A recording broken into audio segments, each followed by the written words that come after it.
দারুণ স্বাদের সিম্পল পিঠা খেয়েছেন কখনো? নামটা যেমন সুন্দর, খেতে অসম্ভব মজার। এই মজাদার স্ন্যাক্সটি বানাতে মাত্র 10 থেকে 15 মিনিট সময় লাগে। এত অল্প সময়ে এত মজাদার একটা নাস্তা চিন্তা করা যায়? এই নাস্তাটি বাসায় অবশ্যই একবার হলো ট্রাই করে দেখবেন। বড় থেকে ছোট সবাই অনেক বেশি প্রশংসা করবে। ভিডিওটি যদি ভালো লেগে থাকে তাহলে অবশ্যই শেয়ার করে দেবেন। তো প্রথমে এখানে আমি একটা প্যানে 1 কাপ পানি গরম করে নিয়েছি, আর পানিটা একদম বলক আনতে হবে। আপনার চাইলে এখানে ঠান্ডা পানি দিয়েও এই ডোটা বানাতে পারেন। তারপর এখানে আমি 1.5 কাপ আটা দিয়ে দিব। আপনারা ময়দাটাও ইউজ করতে পারেন। তারপর একটা মোটামুটি শক্ত একটা ডো বানিয়ে নেব। একদম সফট ডো বানানো যাবে না।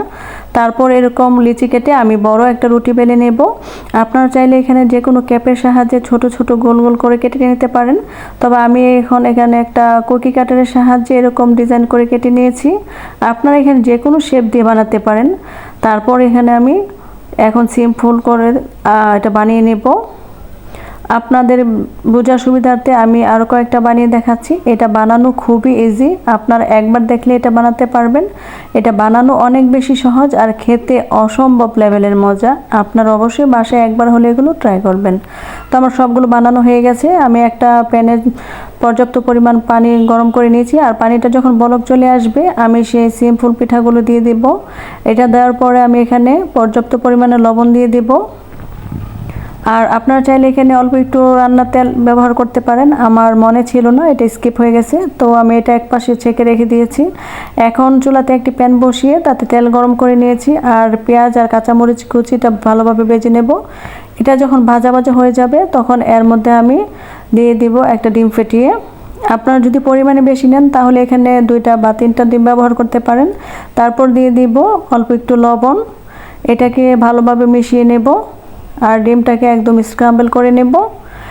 এখন এখানে আমি দেখা সৌন্দর্যের জন্য অল্প একটু হলুদ গুঁড়ো ব্যবহার করব। এটা সম্পূর্ণই অপশনাল, আপনারা চাইলে এটা স্কিপ করতে পারেন। তারপর এই সবগুলো উপকরণ একসাথে মিশিয়ে নেব।